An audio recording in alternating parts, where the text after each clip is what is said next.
Silver Strands project, when my mother asked me to do MC or to be on the Silver Strands project, I kind of wondered, well, why? What in the world would I have to add to a documentary, a DVD program like this?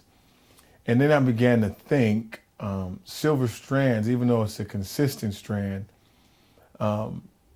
it also is very important in the fact that what comes off that strand, what legacies are left from the strands that are laid down, And when I began to think about my grandparents, and if I had to think back to my grandfather being the patriarch of the family and the one who probably was the seed in regards to setting the roots of the family in the direction they'll go.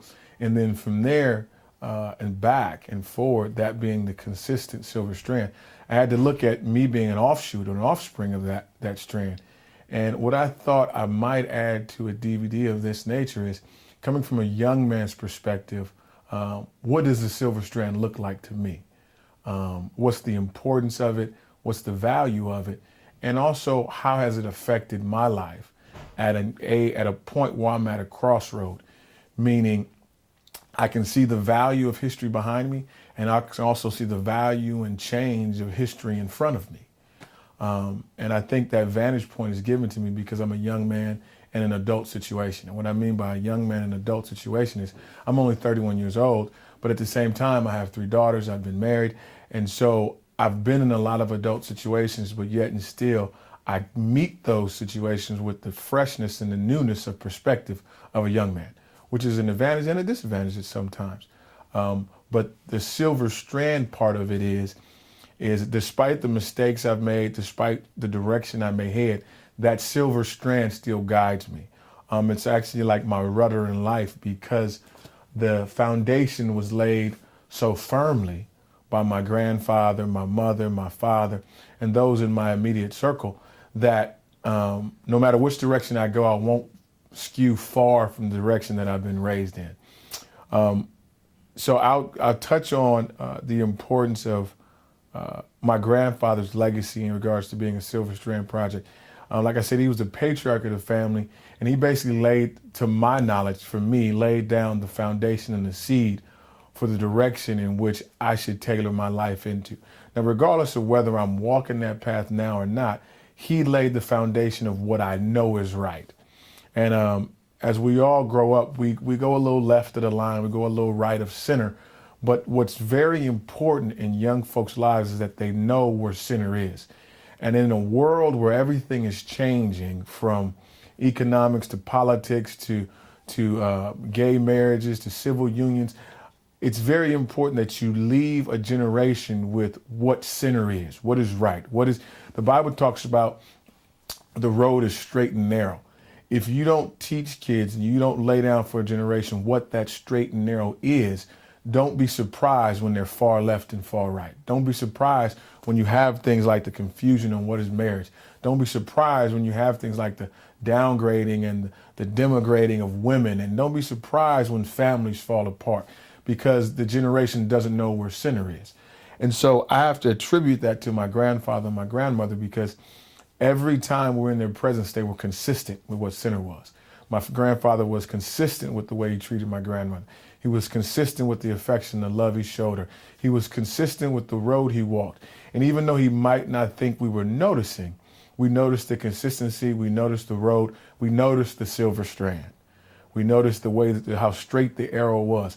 So that was a great example for me, my brothers coming up, because it let us know unconsciously and subconsciously what a real man was and what a real man does.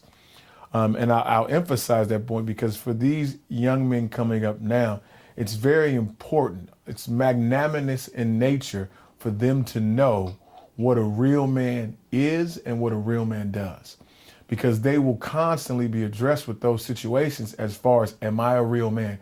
What is a real man? And what does a real man do? So I have to thank my grandfather for setting that. My father was not second behind in him in doing that. He was just as monumental in doing that and providing for us. And he was there. He was consistent. My mother, I also would have to say, was another consistent silver strand for me and my brother in the fact that she didn't waver. If it's one thing about my mother, she didn't waver. She loved us unconditionally. She loved us consistently, and she loved us constantly. And she loved us in the way, I think, they say a woman can't raise a man, but I think my mother did the best job she could, and I think she came as close as anybody can come, because she realized what she had in regards to boys, and she realized what we needed. And she made the transformation based on whatever limited God-given ability she had to parent boys. She made that a realization in parenting us and giving us what we needed as men to come, to fruition in this life. And so my mother was extremely monumental in that. I remember one example of her cleverness. When we got to the age where we thought we were big and bad and we could kind of ask some big time questions, I asked Mom, I said, Mom, how come, we always have to go to church, but Dad doesn't? And she said, baby, your dad is in church every time I'm there. And we looked at her, Daddy's not here, Daddy at home. And she opened up her Bible and pulled out a picture and said, see, here your father is right here. Every time I go, he goes. And I remember that because it was very monumental in the fact that she showed us her cleverness in being consistent, meaning if I'm going to church, everybody in my family is going to church. Whether they want to or not, they're going to go. And she was clever in the way that she got us all there. But I never forget that because it left a message in me that there's multiple ways to get it done. And never lose faith, because if you're persistent with God and if you're consistent with God, he won't hold back his blessings. And to this day, my father's a deacon in the church. And so that just goes to show you the woman she was and the Silver Strand legacy she left in us. The next thing I'll touch on briefly in regards to the Silver Strand is, even though we think about things as, well, that was way back then, time is different now, older folks did that at that time. We have to look at where the Silver Strand is leading and where it's heading. And I believe personally and spiritually that it is the function and the purpose of every generation to lay the foundation and the tracks for the next generation to go that much further. And so with that being said, I think it is key that I speak to the young men and I say, look at why you do what you do. Don't be so reactive, be more proactive and respond instead of reacting. And what I mean by that is the music you choose, the lifestyle you choose to lead, the dreams you choose to have, the goals you choose to set. Are they really yours, or are they the influence of somebody else's dreams upon you? And the reason why that's very important, because the Bible says your gift will make room for you. It doesn't say the gift of other people will make room for you. It doesn't say the gift of those that went before you will make room for you. It says your gifts. And so if you're dreaming through other people's eyes, if you're living through the framework of the music you listen to, if you're living through the thought process of other people, you'll notice the world gets very crowded. You'll notice you'll feel insignificant, insufficient. You won't feel like you have the power or the ability to accomplish what you want to accomplish because you're not using your gifts. Because the Bible speaks directly to you when it talks about that, because in all of us, God has given us gifts to do certain things for the kingdom of God and for the will of God. But you have to first discover what your own personal gift is. And then you have to walk in that gift and let it manifest itself and develop that gift. And so I caution you young folks to develop the capacity to think for yourselves, to ask questions for yourselves. Why am I doing this? Why do I choose this? Why do I want to go this way? Because the media and the world is constantly trying to influence you on what they believe you should think and do. But I guarantee you, they don't show you what the consequences of those thoughts are.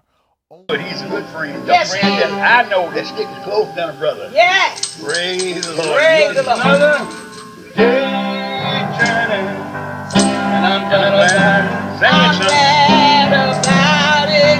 I'm glad about it. I'm glad about it. I'm glad about it.